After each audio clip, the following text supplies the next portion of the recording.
Good morning everyone, কেমন আছো তোমরা সবাই? আশা করি সবাই খুব ভালো আছো আর আমিও খুব ভালো আছি। নতুন একটা ভিডিওতে তোমাদের সবাইকে জানাই অনেক অনেক অনেক স্বাগত।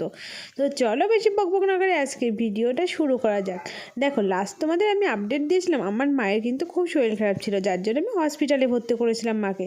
কিন্তু যেহেতু হসপিটালে ছিল আমি সেই কদিন না কোনো রকম ভিডিও শ্যুট করিনি, আর মনটাও ভালো ছিল না, মায়ের শরীরটাও খারাপ ছিল, সঙ্গে হসপিটালে ছিল, সেখানে ভিডিওটা আমি শ্যুট করতে পারিনি, তার জন্য করিনি। তো মাকে কিন্তু বেশিক্ষণ আমার ভর্তি করে রাখা লাগেনি। যেমন কেমন বলি তোমাদের, ধরো কালকে আমি ভর্তি করেছি সকালবেলা নিয়ে গিয়ে, আজকে বিকেলবেলা মায়ের ছুটি দিয়ে দিয়েছে, এরকম হয়েছে। বেশিক্ষণ রাখা লাগেনি, তার মধ্যেই কিন্তু মা ঠিক হয়ে গেছিলো। আর বাড়ি থেকে কিছুটা ইঞ্জেকশন দেওয়া হয়েছিল, তার জন্য অনেকটাই কিন্তু ভালো ছিল। তো হসপিটালে নিয়ে যাওয়ার মেন কারণ ছিল ওই যে একটু টেস্ট ফেস্টগুলো একটু ঠিকঠাক করে নেওয়া, যাতে কিছু হয়েছে কিনা সেগুলো দেখা যায়। বাড়িতে যেমন করা হচ্ছিলো একরকম, কিন্তু হসপিটালে নিয়ে গেলে না স্যালাইন দেওয়া হবে, তারপরে টেস্ট করা হবে অনেক রকম, সেগুলো করলে অনেকটাই ভালো হবে, কিছু হয়েছে কিনা সেটা জানা যাবে, ভালোই হবে ওগুলো। তো সেই কারণেই কিন্তু মেন আমরা হসপিটালে ভর্তি করেছিলাম। আর শরীরে যে জলের ঘাটতিটা আছে সেটা কিন্তু স্যালাইনের মাধ্যমে ওটা হয়ে যাবে। তো মাকে কিন্তু 9খানা স্যালাইন দিয়েছে, 5টা বড় আর 4টে হচ্ছে ছোটো, অনেকগুলো স্যালাইনই দিয়েছে, জলের ঘাটতিটাও পূরণ হয়ে গেছে। এই ভিডিওটা কিন্তু মা বাড়ি আসার বেশ 3-4 দিন কি 5 দিন পরে কিন্তু ভিডিওটা করা। আমি বেশ অনেকগুলো দিন ভিডিও কিন্তু করিনি, যেহেতু ওই যে বললাম মায়ের শরীর খারাপ ছিল, তো সেই জন্য মায়ের পিছনে পিছনে একটু ছিলাম, সঙ্গে মা এসছে অনেক দিন পরে, অসুস্থও ছিল, তো সেই কারণে কিন্তু আমি ভিডিও সেইভাবে করিনি, ওই দিকটাতে একটু বেশি সময় দিয়েছিলাম। তো তার বেশ কয়েকদিন পরে মা যখন সুস্থ হয়ে গেছিলো অনেকটাই, তখন আমি এসেছিলাম ছাদ পরিষ্কার করতে। তো আমার মাও আমার সঙ্গে ছাদটা পরিষ্কার করছিল। কি বলো তো, মায়েরা সারাক্ষণই কাজ করে, মেয়ের কাজ দেখলে তো মায়েরা থাকতেই পারে না, মা কখনোই দেখতে পারে না যে তার মেয়ে একা একা কাজ করবে। তো সেই কারণে কিন্তু আমার মা আমার সঙ্গে সমান তালে কাজ করেছে, সমান তালে বলবো না, আমার থেকেও বেশি কাজ করেছে আমার মা। তো এখানে একটু ঝুল পড়েছিল, সেই ঝুলগুলো পরিষ্কার করছিলাম, তারপরে ঝাড় দিচ্ছিলাম, অনেকটাই ঝুল পড়েছিল। তো মাথাটা পুরো ধুলো ভর্তি হয়ে যাচ্ছিলো দেখো, তার জন্য কিন্তু আমি মাথায় একটু ওড়নাও বেঁধে নিয়েছিলাম।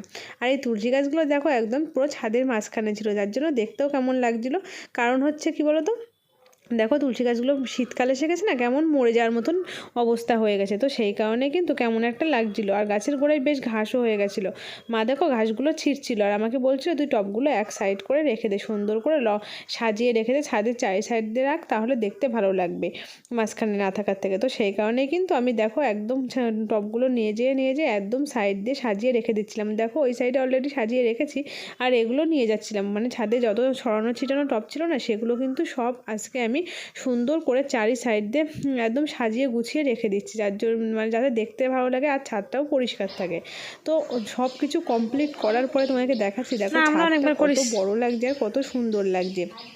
ছাদটা আজকে ভীষণ ভালো লাগছে, একদম পুরো চারিদিক থেকে গাছগুলো সাজিয়ে রেখেছে, আর ছাদটা অনেকটা বড়ও লাগছে আজকে, ভীষণ ভালো লাগছিলো, পরিষ্কার পরিচ্ছন্ন করার পরে খুবই ভালো লাগছিলো। দেখো চারিদিকে টব কিন্তু একদম সাইডে রেখে দিয়েছি, মাঝখানে কিচ্ছু নেই, মাঝখানটা পুরোই পরিষ্কার আছে একদম, যার জন্য অনেকটা ভালো লাগছিলো। দেখেছো গাছগুলো কি সুন্দর এক সাইড দিয়ে রেখে দেওয়া হয়েছে, বেশ ভালো লাগছে কিন্তু।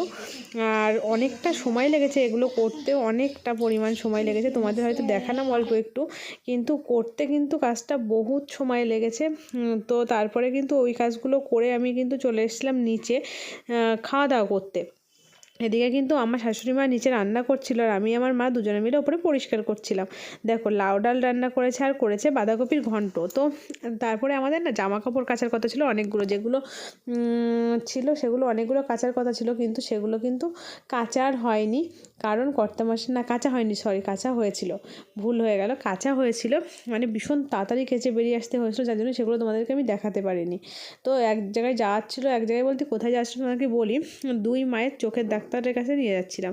2 মায়ের চোখের অবস্থা খারাপ, তো তার জন্য একটু চোখের ডাক্তারের কাছে নিয়ে যাবো বলে দেখো সবাই মিলে বেরিয়ে পড়েছিলাম, আমি 2 মা কর্তামশাই রাজীব। তো আমরা সবাই মিলে বেরিয়ে পড়েছিলাম, ওরা দুজন ওদের কাজ মেটাবে, আর আমি আর 2 মা মিলে কিন্তু চোখের ডাক্তারের কাছে চলে যাব। ওখানে গিয়ে আমাদের যে চোখের ডাক্তারটা দেখাবো, দেখিয়ে কাজকর্ম যা আছে সেগুলো সব কিছু কিন্তু সেরে নেব।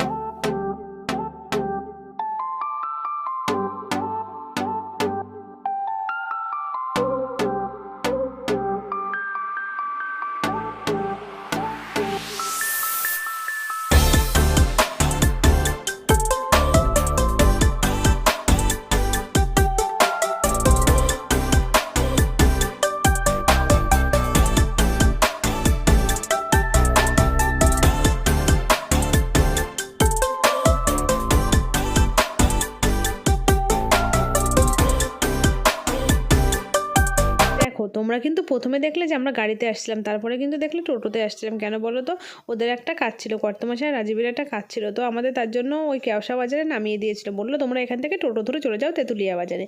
তো সেই কারণে কিন্তু আমরা সেইভাবেই টোটো ধরে চলে এসে ওরা ওদের কাজ মেটাচ্ছিল। আর এখানে দেখো ওদিকে ডাক্তার দেখানো হয়ে গেলে এই যে মানে আমাদের যে চেম্বারের ঘরটা রয়েছে সেই ঘরটার পিছন দিকে এসে দেখছিলাম মাঠটা। আর আজকে এখানে যাও না, এতটা বাজে গন্ধ বেরোচ্ছিলো, কে একটা মুরগির ছাল চামড়া ফেলে দিয়ে গেছে, যার জন্য এতটা বাজে গন্ধ বেরোচ্ছিলো কি বলবো তোমাদেরকে, এতটা বিচ্ছিরি গন্ধ বেরোচ্ছিলো। জানি না কে অপকর্মটা করে গেছে। তো আর কি মায়েদের কিন্তু ডাক্তার দেখানো হয়ে গেছে, জাস্ট দাঁড়িয়েছিলাম ওখানে একটা কাজের জন্য। ওখানে না তেঁতুলিয়া বাজারে খুব বড় না শাড়ি কাপড়ের হাট হয়, তো ওখানে বেশ শীতকালে সুন্দর সুন্দর কম্বল উঠেছে।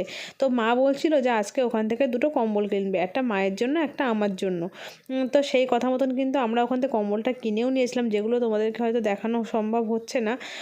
তো কিছু মনে করো না, ভিডিওটা আজকে বেশি বড়ও করব না, যেহেতু জানো তো ওই যে মায়ের শরীরটা খারাপ বলে মনটাও খারাপ ছিল, আমি বেশি বেশি ক্লিপ নিতেও পারিনি।